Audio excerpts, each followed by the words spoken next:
नमस्कार. मी डॉक्टर मनाली केतकर. मी पुण्याहून इथे आलेली आहे. माणगाव या अतिशय जागृत दत्त महाराजांच्या स्थानी.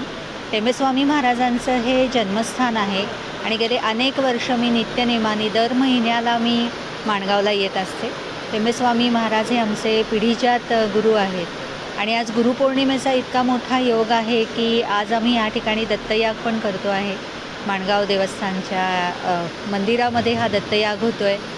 आज गुरुपौर्णिमेला गुरुतत्व हे खूप मोठं असतं, मोठ्या प्रमाणावरती असतं आणि आध्यात्मिक बैठक आमच्याकडे असल्याकारणाने जे संस्कार झाले लहानपणापासून त्याच्यात आम्ही हे ऐकत आलो की गुरुपौर्णिमेच्या दिवशी गुरुतत्व जास्त असल्याकारणामुळे आपण जे काही आध्यात्मिक करतो त्याचं 1000 पटीने आपल्याला पुण्य त्या ठिकाणी मिळत असतं. आणि खूप सुंदर आणि जागृत हे स्थान आहे. खूप छान मस्त पाऊस बाहेर पडतो आहे.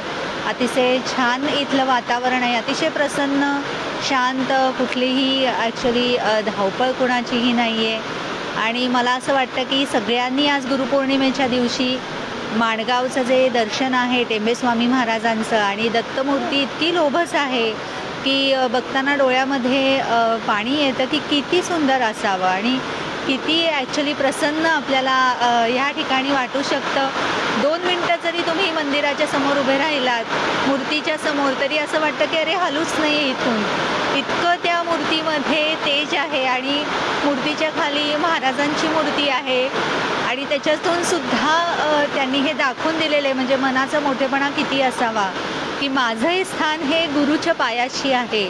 हे टेंबेस्वामींनी ह्यातून दाखवून दिलेलं आहे. तर ही खूप मोठी शिकवण आहे असं मला वाटतं की दत्तगुरूंच्या पायाशी त्यांची मूर्ती आहे आणि तसंच आपण कायम ॲक्च्युली लक्षात ठेवायला पाहिजे की आपलं स्थान हे गुरुच्या पायाशी असायला पाहिजे. आणि गुरुपौर्णिमेच्या ह्याच्यातून भक्ती, श्रद्धा आणि ह्याचा जो संगम इथे बघायला मिळतो महाराजांच्या मूर्तीमध्ये सुद्धा ती खूप विलक्षण आहे.